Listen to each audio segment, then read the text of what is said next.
Columbia Broadcasting System and its affiliated stations present Orson Welles and the Mercury Theater on the air in The War of the Worlds by H.G. Wells.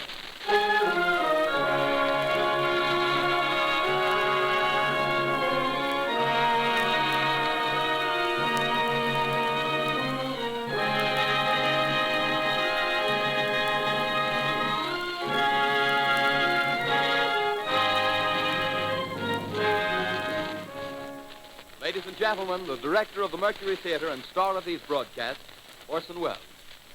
We know now that in the early years of the 20th century, this world was being watched closely by intelligences greater than man's, and yet as mortal as his own.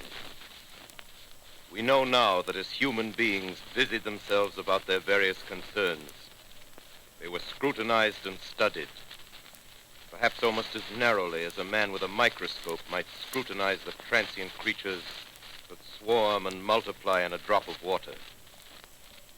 With infinite complacence, people went to and fro over the earth about their little affairs, serene in the assurance of their dominion over this small, spinning fragment of solar driftwood, which by chance or design, man has inherited out of the dark mystery of time and space. Yet across an immense ethereal gulf, minds that are to our minds as ours are to the beasts in the jungle, intellects, vast, cool, and unsympathetic, regarded this earth with envious eyes and slowly and surely drew their plans against us. In the 39th year of the 20th century came the Great Disillusionment. Near the end of October, business was better. The war scare was over. More men were back at work. Sales were picking up. On this particular evening, October 30th, the Crosley service estimated that 32 million people were listening in on radios. Next 24 hours, not much change in temperature. A slight atmospheric disturbance of undetermined origin is reported over Nova Scotia, causing a low-pressure area to move down rather rapidly over the northeastern states, bringing a forecast of rain accompanied by winds of light gale force. Maximum temperature 66, minimum 48. This weather report comes to you from the Government Weather Bureau. We take you now to the Meridian Room in the Hotel Park Plaza in downtown New York, where you will be entertained by the music of Raymond Raquello and his orchestra.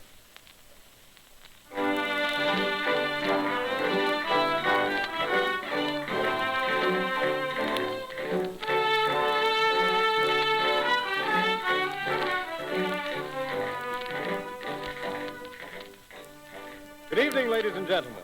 From the Meridian Room in the Park Plaza Hotel in New York City, we bring you the music of Raymond Raquello and his orchestra. With a touch of the Spanish, Raymond Raquello leads off with La Comparsita.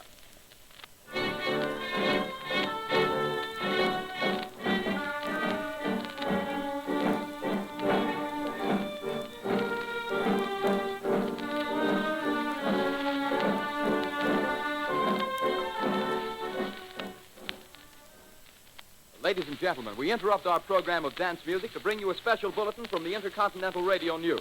At 20 minutes before 8 Central Time, Professor Farrell of the Mount Jennings Observatory, Chicago, Illinois, reports observing several explosions of incandescent gas occurring at regular intervals on the planet Mars. The spectroscope indicates the gas to be hydrogen and moving toward the Earth with enormous velocity. Professor Pearson of the observatory at Princeton confirms Farrell's observation and describes the phenomenon as, quote, like a jet of blue flame shot from a gun, unquote. We now return you to the music of Raymond Raquello, playing for you in the Meridian Room of the Park Plaza Hotel, situated in downtown New York.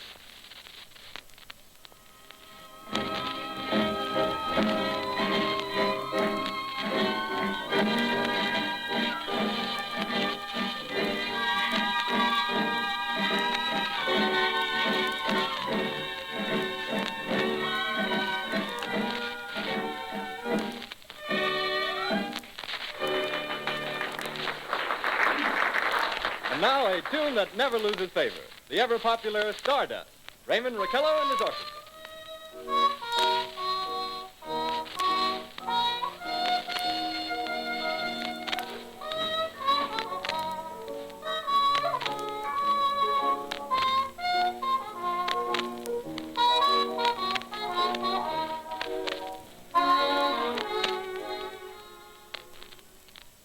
Ladies and gentlemen, following on the news given in our bulletin a moment ago, the Government Meteorological Bureau has requested the large observatories of the country to keep an astronomical watch on any further disturbances occurring on the planet Mars.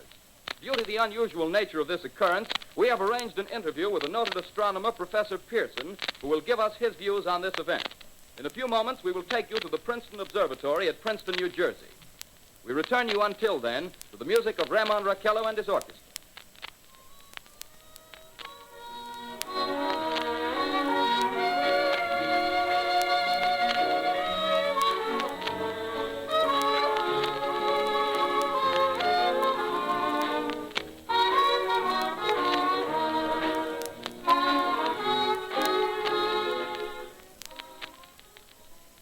We are ready now to take you to the Princeton Observatory at Princeton, where Carl Phillips, our commentator, will interview Professor Richard Pearson, famous astronomer. We take you now to Princeton, New Jersey. Good evening, ladies and gentlemen. This is Carl Phillips speaking to you from the observatory at Princeton. I'm standing in a large semicircular room, pitch black except for an oblong split in the ceiling. Through this opening, I can see a sprinkling of stars that cast a kind of frosty glow over the intricate mechanism of the huge telescope. The ticking sound you hear is the vibration of the clockwork.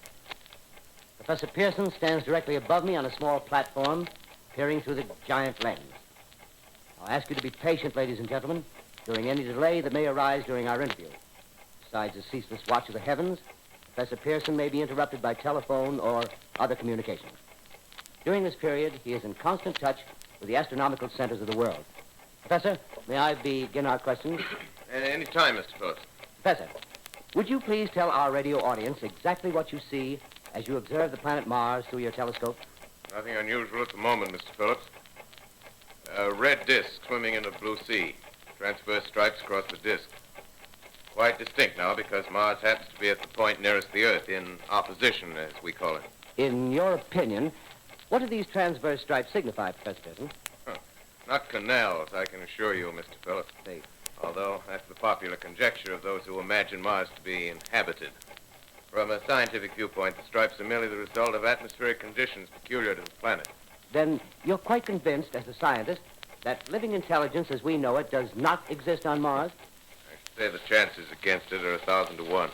And yet, how do you account for these gas eruptions occurring on the surface of the planet at regular intervals?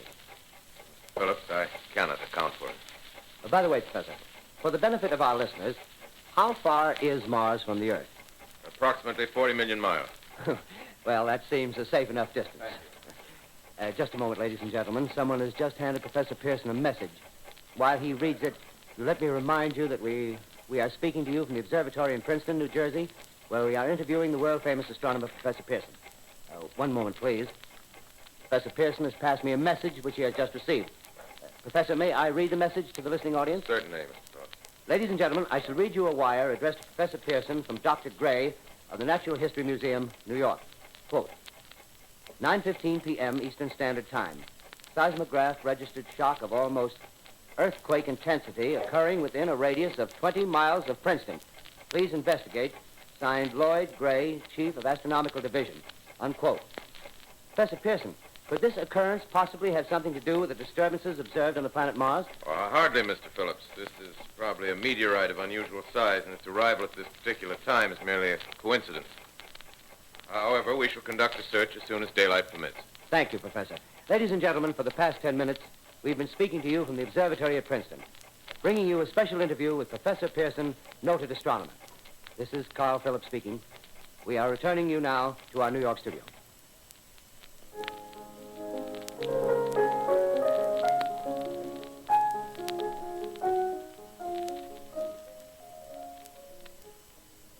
Ladies and gentlemen, here is the latest bulletin from the Intercontinental Radio News.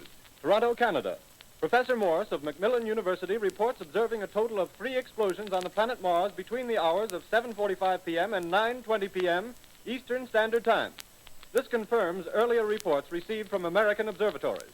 Now, nearer home, comes a special bulletin from Trenton, New Jersey. It is reported that at 8:50 p.m., a huge flaming object, believed to be a meteorite, fell on a farm in the neighborhood of Grover's Mill, New Jersey, 22 miles from Trenton. The flash in the sky was visible within a radius of several hundred miles, and the noise of the impact was heard as far north as Elizabeth. we have dispatched a special mobile unit to the scene, and we'll have our commentator, Carl Phillips, give you a word picture of the scene as soon as he can reach there from Princeton. In the meantime, we take you to the Hotel Martinet in Brooklyn, where Bobby Millett and his orchestra are offering a program of dance music.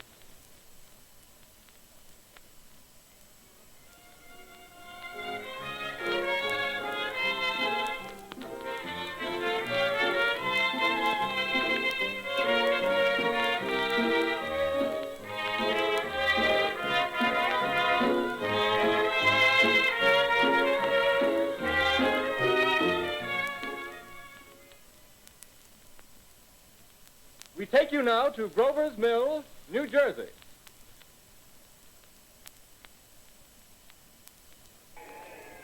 Ladies and gentlemen, this is Carl Phillips again, out at the Wilmot Farm, Grover's Mill, New Jersey. Professor Pearson and myself made the 11 miles from Princeton in 10 minutes. Well, I hardly know where to begin. To paint for you a word picture of the strange scene before my eyes, like something out of a modern Arabian Nights. Well, I just got here. I haven't had a chance to look around yet. I guess that's it. Yes, I guess that's the thing directly in front of me, half buried in a vast pit. Must have struck with terrific force. The ground is covered with splinters of a tree. It must have struck on its way down. But I can see the object itself doesn't look very much like a meteor. At least not the meteors I've seen. It looks more like a huge cylinder. Has a diameter of, what would you say, Professor Pearson? What's that? What would you say, what's the diameter of this? About 30 yards. About 30 yards. The metal on the sheath is, well, I've never seen anything like it. The color is sort of yellowish white. There's curious spectators now are pressing close to the object in spite of the efforts of the police to keep them back. Getting in front of my line of vision. Would you mind standing one side, please? While the police are pushing the crowd back.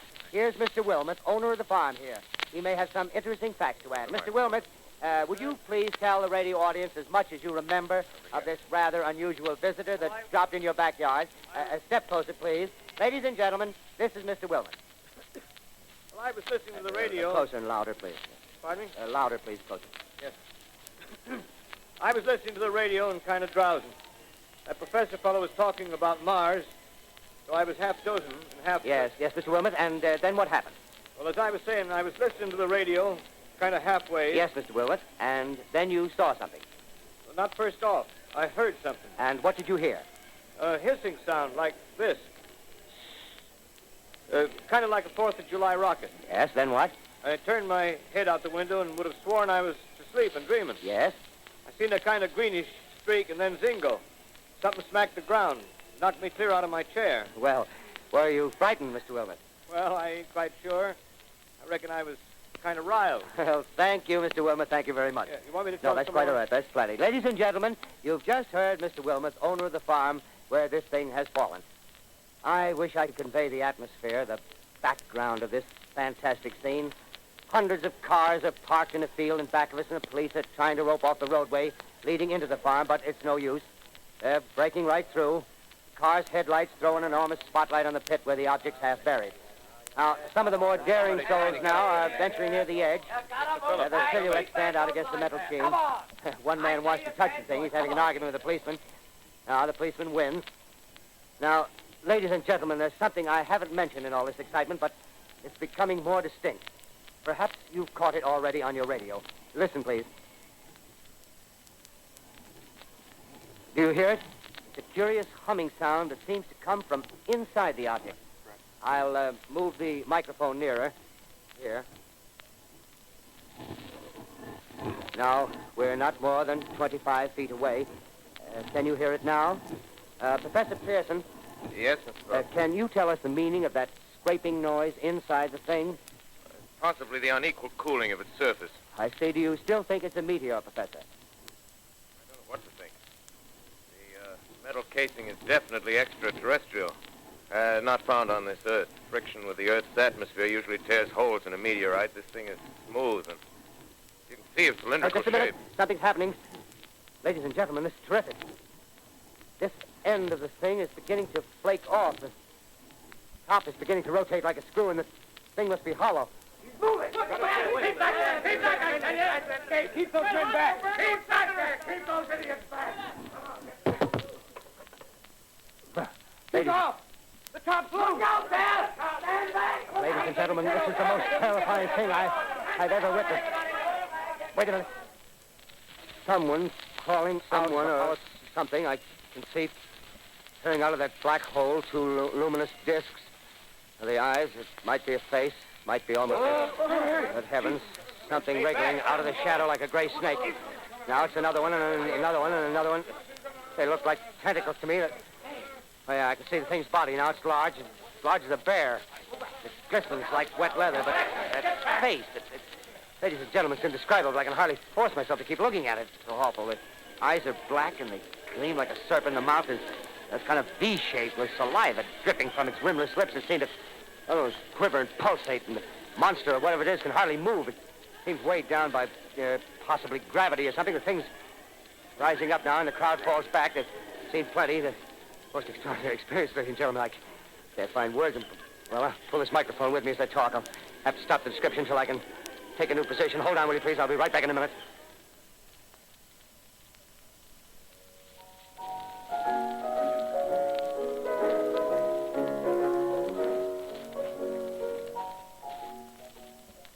We are bringing you an eyewitness account of what's happening on the Wilmuth Farm, Grover's Mill, New Jersey.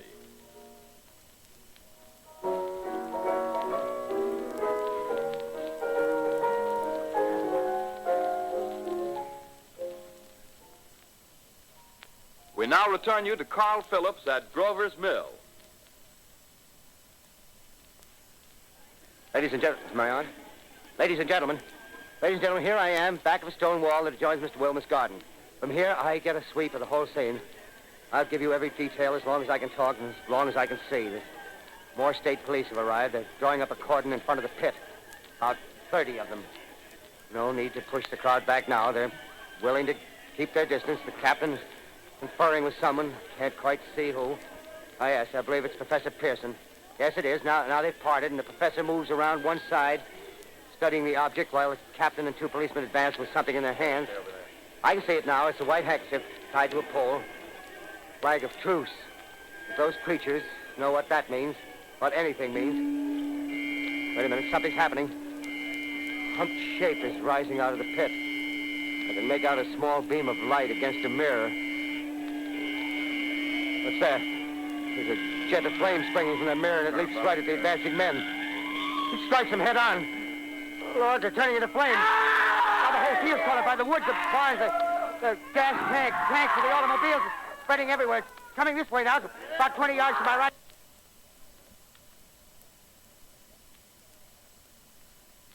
Ladies and gentlemen, due to circumstances beyond our control, we are unable to continue the broadcast from Grover's Mill.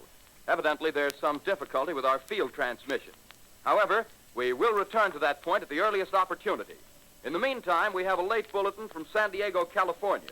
Professor Indelkoffer, speaking at a dinner of the California Astronomical Society, expressed the opinion that the explosions on Mars are undoubtedly nothing more than severe volcanic disturbances on the surface of the planet. We continue now with our piano interlude.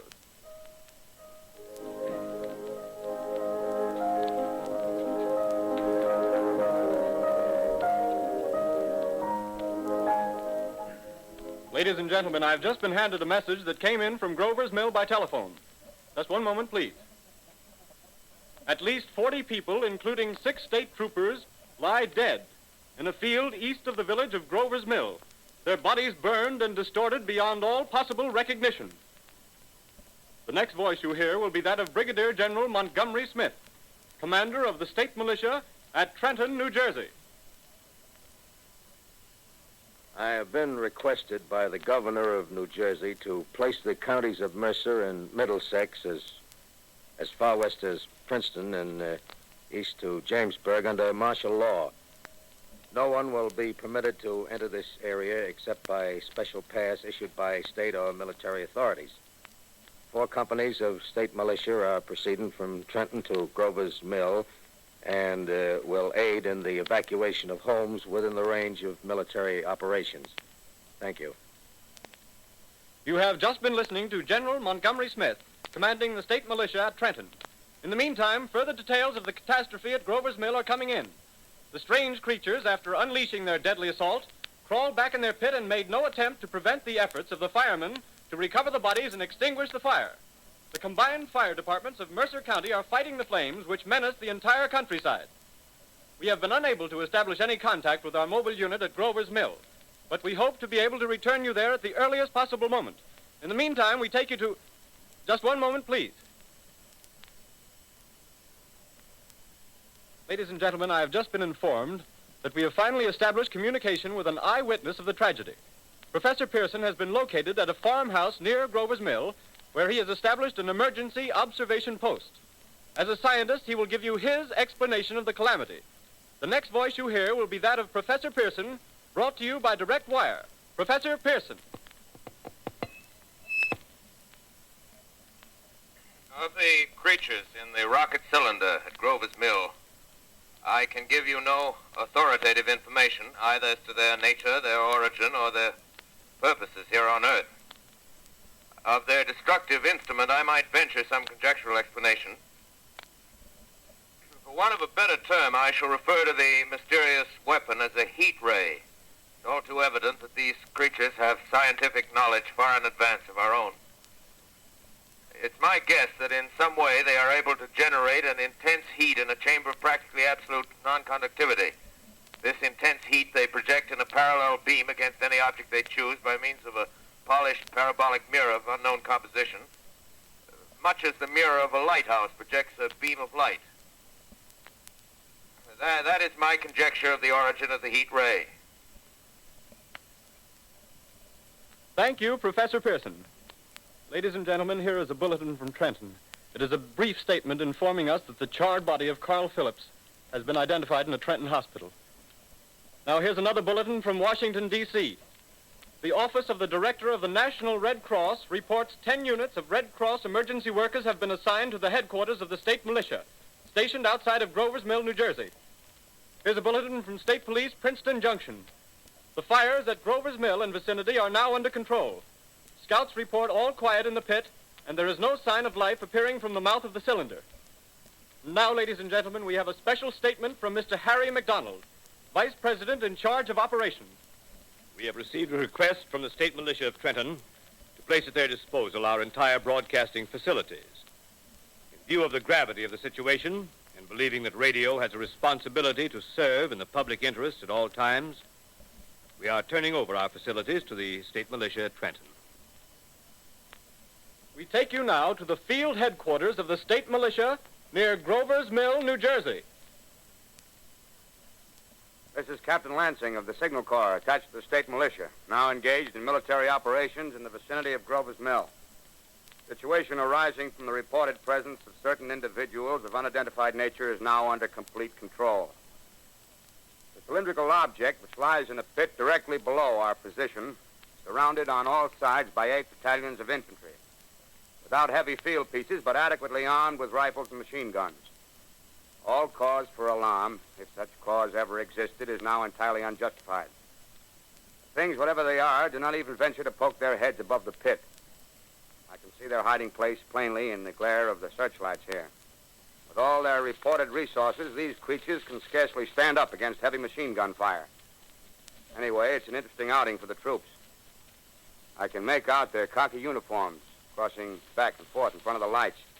Looks almost like a real war. There appears to be some slight smoke in the woods bordering the Millstone River, probably fire started by campers. Well, we ought to see some action soon. One of the companies is deploying on the left flank. A quick thrust and it'll all be over. Now, wait a minute. I see something on top of the cylinder. No, it's nothing but a shadow. Now the troops are on the edge of the Wilmot Farm. 7,000 armed men closing in on an old metal tube. A tub, rather. Well, wait, that wasn't a shadow. It's something moving. Solid metal, kind of a shield-like affair rising up out of the cylinder. It's going higher and higher. What? It's standing on legs, actually rearing up on a sort of metal framework. Now it's reaching above the trees and the searchlights are on it. Hold on.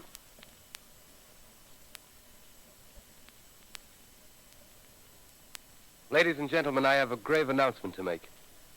Incredible as it may seem, both the observations of science and the evidence of our eyes lead to the inescapable assumption that those strange beings who landed in the Jersey farmlands tonight are the vanguard of an invading army from the planet Mars. The battle which took place tonight at Grover Mills has ended in one of the most startling defeats ever suffered by an army in modern times. 7,000 men armed with rifles and machine guns pitted against a single fighting machine of the invaders from Mars. 120 known survivors. The rest strewn over the battle area from Grover's Mill to Plainsboro, crushed and trampled to death under the metal feet of the monster, or burned to cinders by its heat ray. The monster is now in control of the middle section of New Jersey and has effectively cut the state through its center.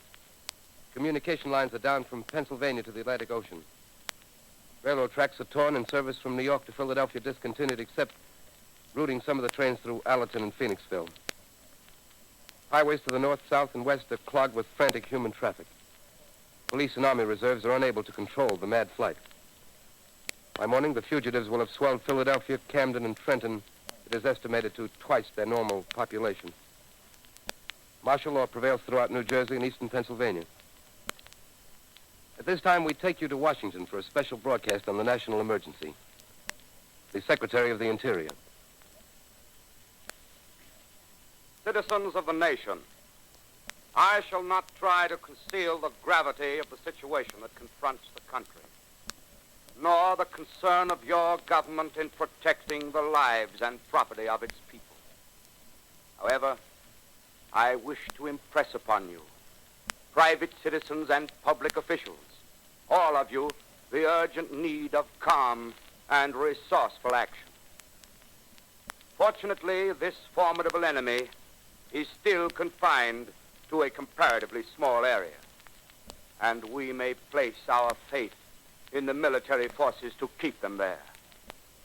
In the meantime, placing our faith in God, we must continue the performance of our duties, each and every one of us, so that we may confront this destructive adversary with a nation united, courageous, and consecrated to the preservation of human supremacy on this earth.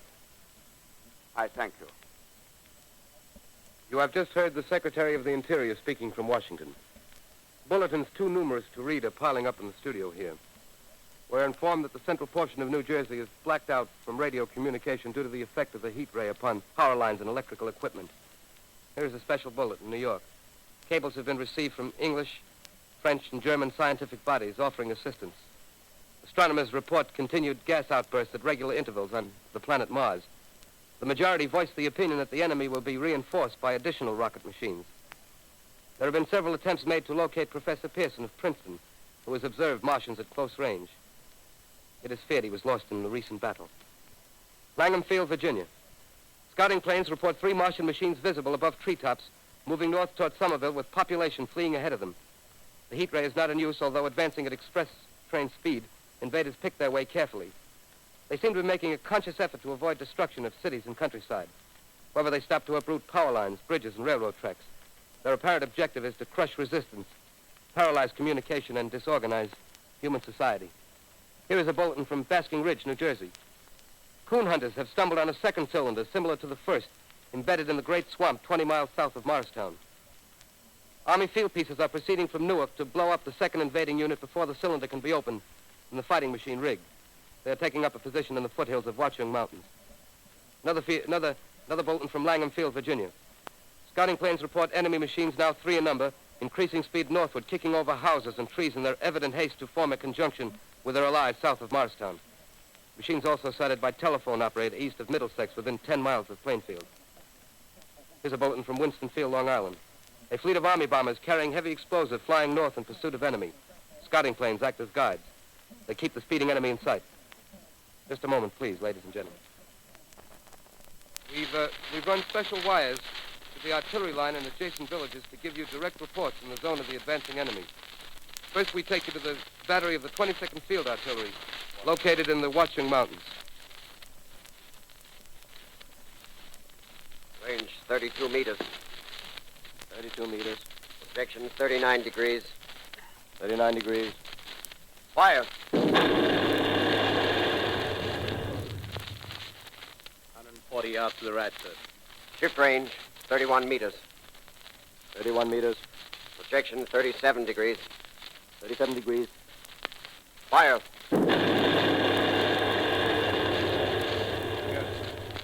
Hit, sir. tripod of one of them. They've stopped. The others are trying to repair it. Quick, get the range. Shift 30 meters. 30 meters. Projection 27 degrees. 27 degrees. Fire. Can't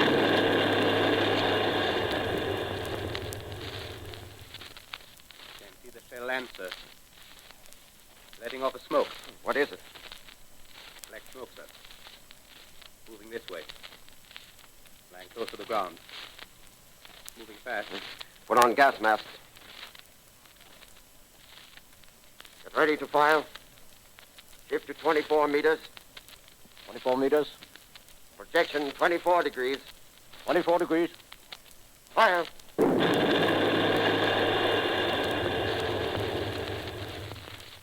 Still can't see, sir. Smoke's coming nearer. Get the range. 23 meters. 23 meters. 23 meters. 22 degrees. 22 degrees.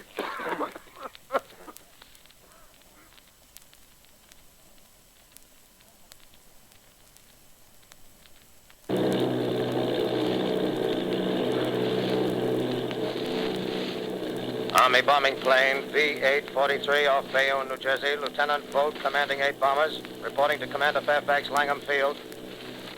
This is Vogt reporting to Commander Fairfax, Langham Field. Enemy tripod machines now in sight. Reinforced by 3 machines from the Morristown cylinder. 6 altogether. 1 machine partially crippled. Believed hit by shell from Army gun in Watchung Mountains. Guns now appear silent. A heavy black fog hanging close to the earth of extreme density, nature unknown. No sign of heat ray.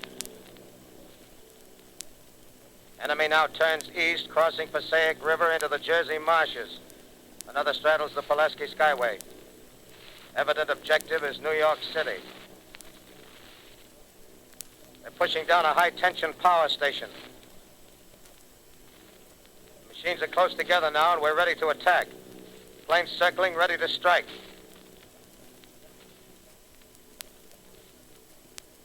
1,000 yards, and we'll be over the first.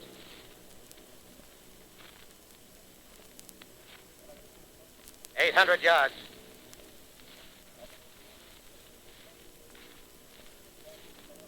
600.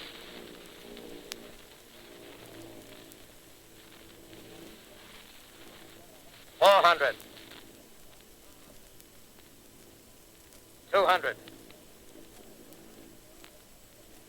There they go. The giant arm raised. Green flash. They're spraying us with flame. 2,000 feet. Engines are giving out. No chance to release bombs. Only one thing left. Drop on them, plane and all. We're diving on the first one. Now the engine's gone. 8.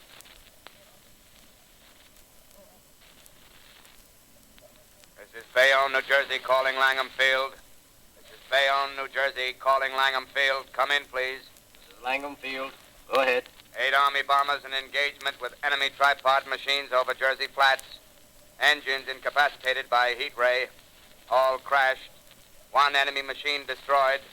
Enemy now discharging heavy black smoke in direction of...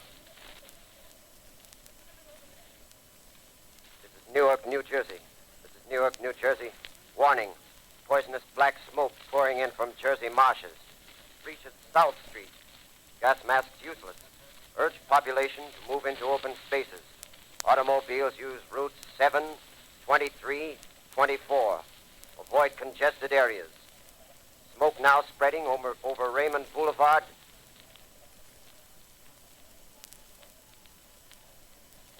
X2L calling CQ, 2X2L calling CQ, 2X2L calling 8X3R. Come in, please.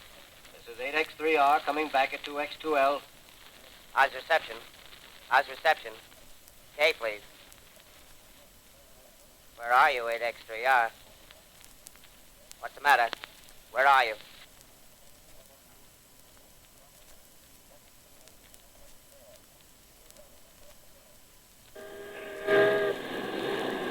speaking from the roof of Broadcasting Building.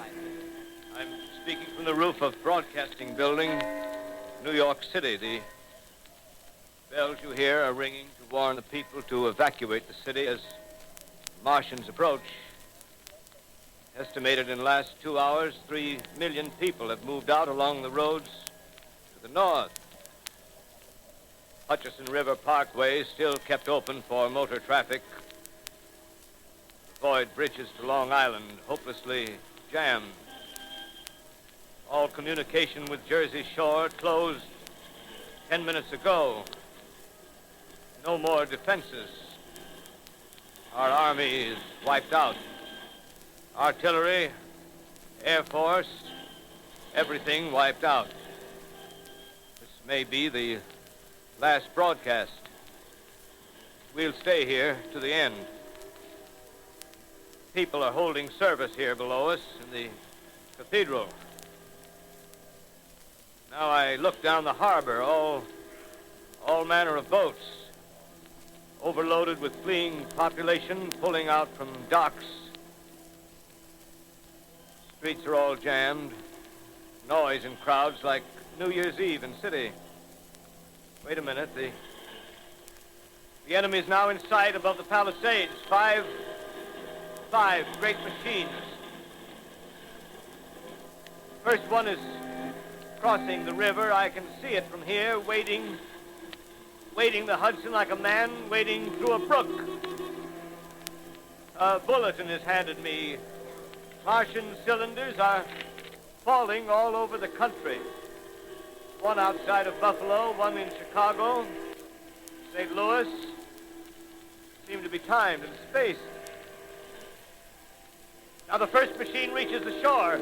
He stands watching, looking over the city.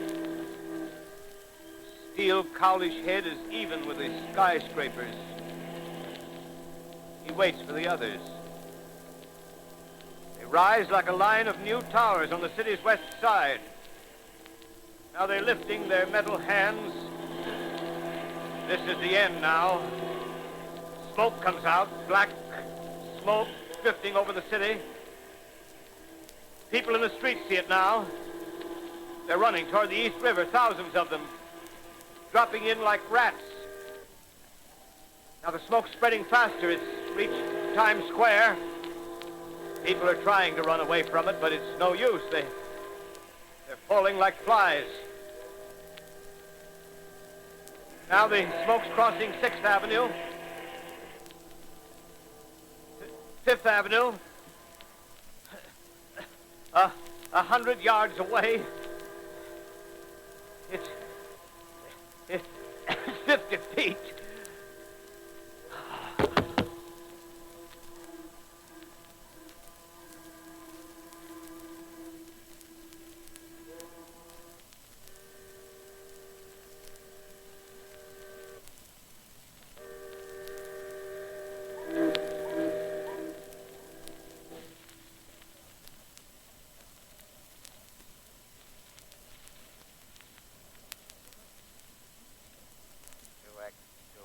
Calling CQ. 2X2L calling CQ. 2X2L calling CQ, New York. Isn't there anyone on the air? Isn't there anyone on the air? Isn't there anyone? 2X2L.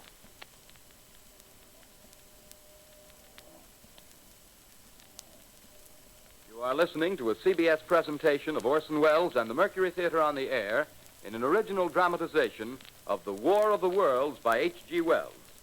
The performance will continue after a brief intermission. This is the Columbia Broadcasting System. The War of the Worlds by H.G. Wells, starring Orson Welles and the Mercury Theater on the Air.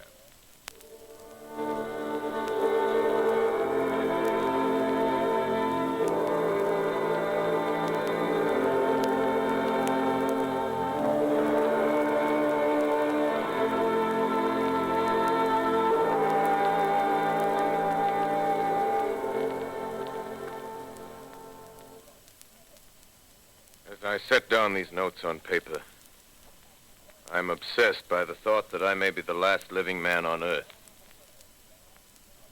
I've been hiding in this empty house near Grover's Mill, a small island of daylight cut off by the black smoke from the rest of the world. All that happened before the arrival of these monstrous creatures in the world now seems part of another life. A life that has no continuity with the present. Furtive existence of the lonely derelict who pencils these words on the back of some astronomical notes bearing the signature of Richard Pearson. I look down at my blackened hand and I try to connect them with a professor who lives at Princeton and who, on the night of October 20th, glimpsed through his telescope an orange splash of light on a distant planet. My wife, my colleagues, my students, my books, my observatory, my world. Where are they? Did they ever exist? Am I Richard Pearson? What day is it? Do days exist without calendars?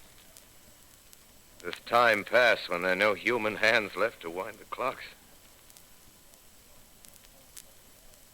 In writing down my daily life, I tell myself I shall preserve human history between the dark covers of this little book that was meant to record the movements of the stars. But to write, I must live, and to live, I must eat.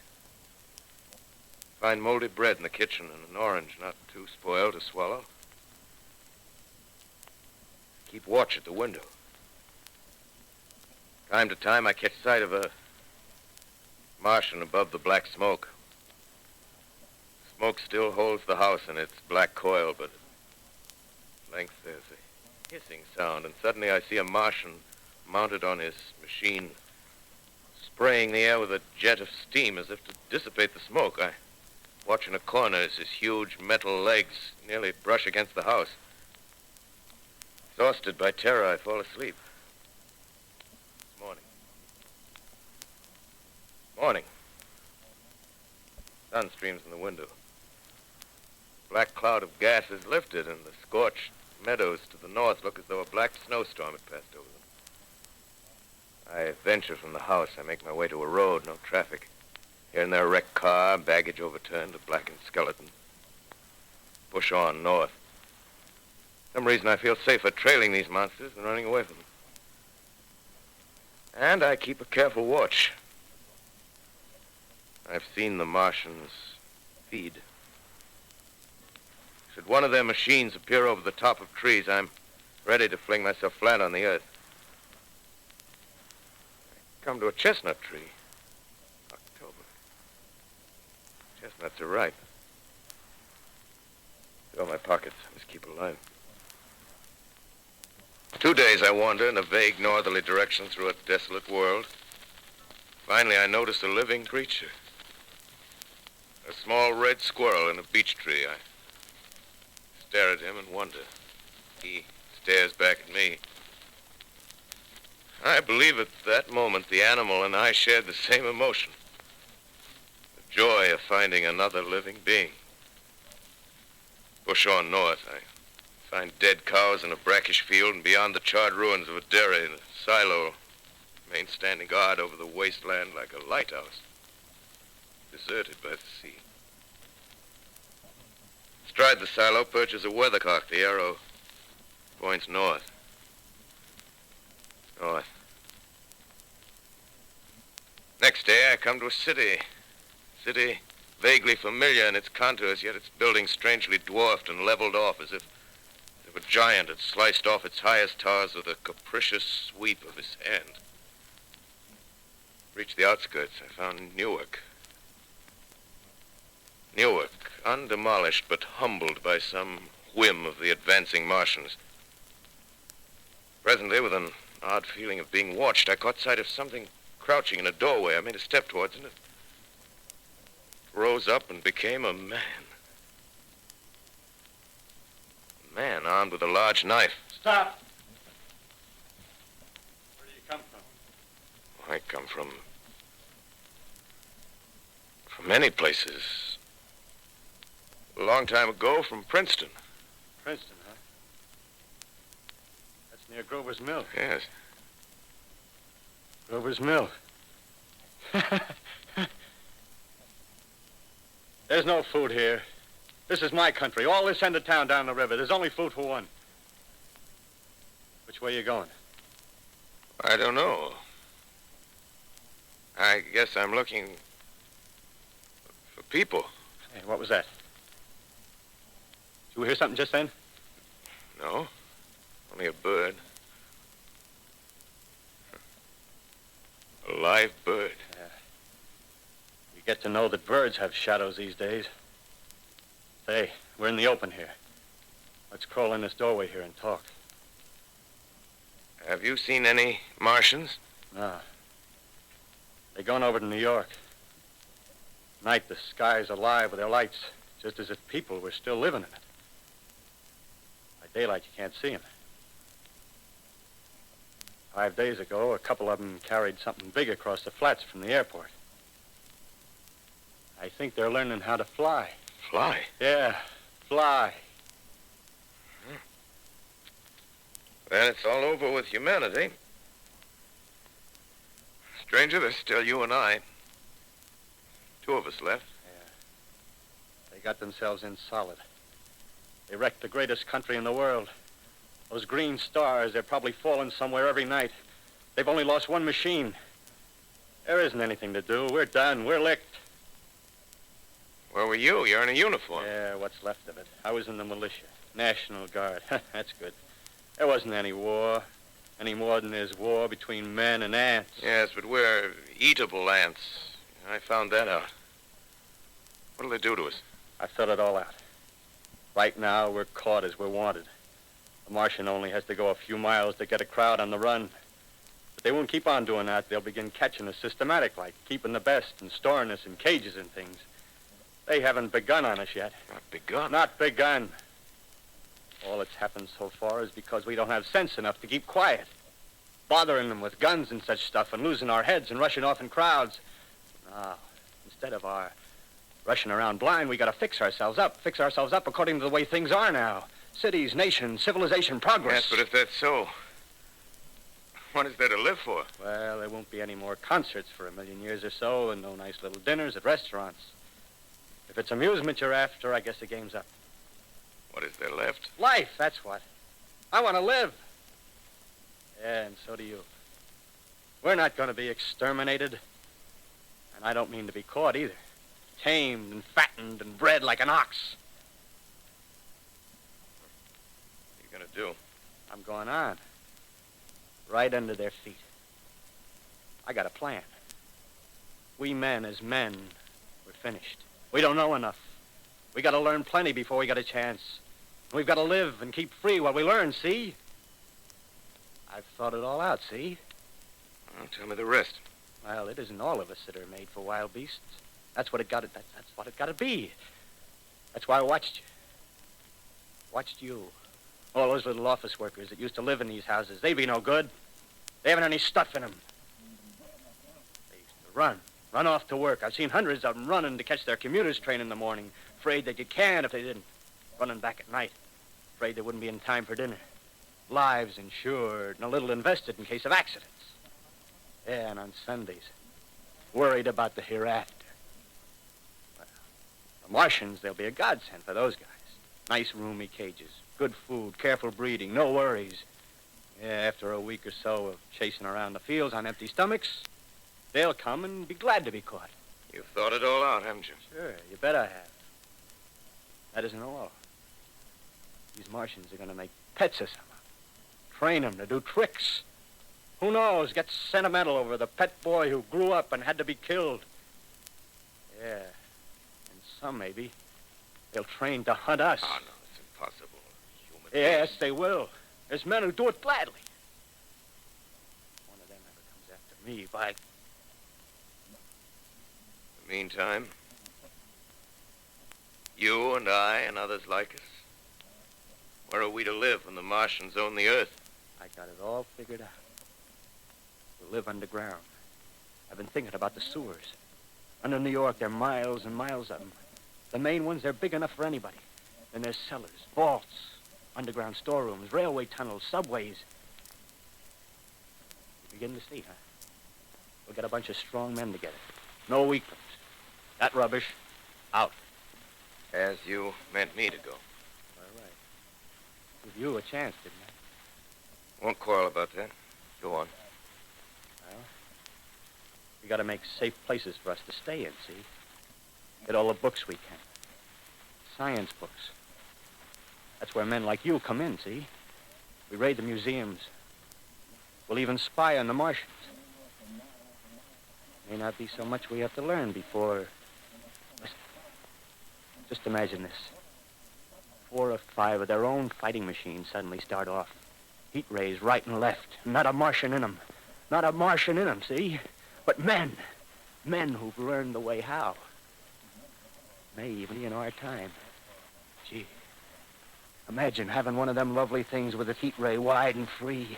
We'd turn it on Martians. We'd turn it on men. We'd bring everybody down on their knees. That's your plan. Yeah.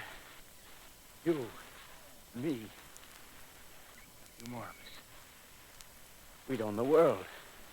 I see. Hey. Hey, what's the matter? Where are you going? Not to your world. Bye, stranger. Well, after parting with the artilleryman, I came at last to the Holland Tunnel, entered that silent tube, anxious to know the fate of the great city on the other side of the Hudson. Cautiously, I came out of the tunnel and made my way up Canal Street. Reached 14th Street, and there again were black powder and several bodies and an evil, ominous smell from the gratings of the cellars of some of the houses. I wandered up through the 30s and 40s, stood alone on Times Square, caught sight of a lean dog running down 7th Avenue with a piece of dark brown meat in his jaws and a pack of starving mongrels at his heels. Made a wide circle around me as though he feared I might prove a fresh competitor. Walked up Broadway in the direction of that strange powder, past silent shop windows, displaying their mute wares to empty sidewalks. Past the Capitol Theater, silent, dark. Past a shooting gallery where a row of empty guns faced an arrested line of wooden ducks. Near Columbus Circle, I noticed models of 1939 motor cars in the showrooms facing empty streets. Over the top of the General Motors building, I watched a flock of black birds circling in the sky. Hurried on. Suddenly, I caught sight of the hood of a Martian machine, standing somewhere in Central Park, gleaming in the late afternoon sun. An insane idea. I rushed recklessly across Columbus Circle and into the park. I climbed a small hill above the pond at 60th Street, and from there I could see, standing in a silent row along the mall, 19 of those great metal Titans, their cowls empty, their steel arms hanging listlessly by their sides. I looked in vain for the monsters that inhabit those machines. Suddenly, my eyes were attracted to the immense flock of black birds that hovered directly below me. They circled to the ground. And there before my eyes, stark and silent, lay the Martians with the hungry birds pecking and tearing brown shreds of flesh from their dead bodies. Later, when their bodies were examined in laboratories, it was found that they were killed by the putrefactive and disease bacteria against which their systems were unprepared. Slain, after all, man's defenses had failed by the humblest thing that God, His wisdom, has put upon this earth. Before the cylinder fell, there was a general persuasion that through all the deep of space, no life existed beyond the petty surface of our minute sphere. Now we see further. Dim and wonderful is the vision I've conjured up in my mind of life spreading slowly from this little seedbed of the solar system throughout the inanimate vastnesses of sidereal space. But a remote dream, maybe. Maybe that the destruction of the Martians is only a reprieve to them and not to us. The future ordained, perhaps. Strange it now seems to sit in my peaceful study, Princeton, writing down this last chapter of the record, begun at a deserted farm in Grover's Mill.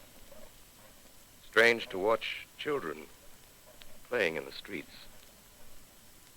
Strange to see young people strolling on the green where the new spring grass heals the last black scars of a bruised earth. Strange to watch the sightseers enter the museum where the dissembled parts of a Martian machine are kept on public view. Strange when I recall the time when I first saw it. Bright and clean-cut, hard, and silent under the dawn of that last great day.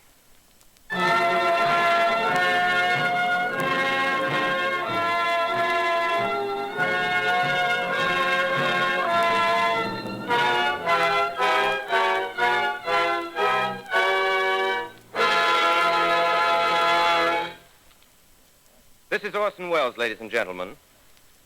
Out of character, to assure you that the War of the Worlds has no further significance than as the holiday offering it was intended to be. The Mercury Theater's own radio version of dressing up in a sheet and jumping out of a bush and saying boo.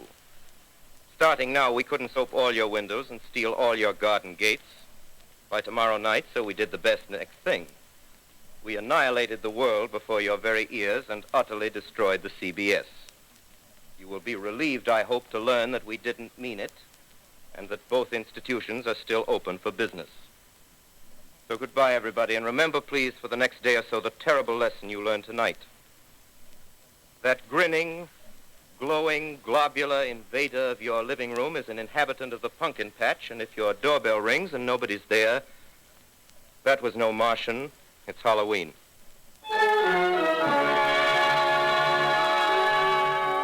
Tonight, the Columbia Broadcasting System and its affiliated stations coast to coast has brought you The War of the World by H.G. Wells, the 17th in its weekly series of dramatic broadcasts featuring Orson Welles and the Mercury Theater on the air. Next week, we present a dramatization of 3 famous short stories. This is the Columbia Broadcasting System.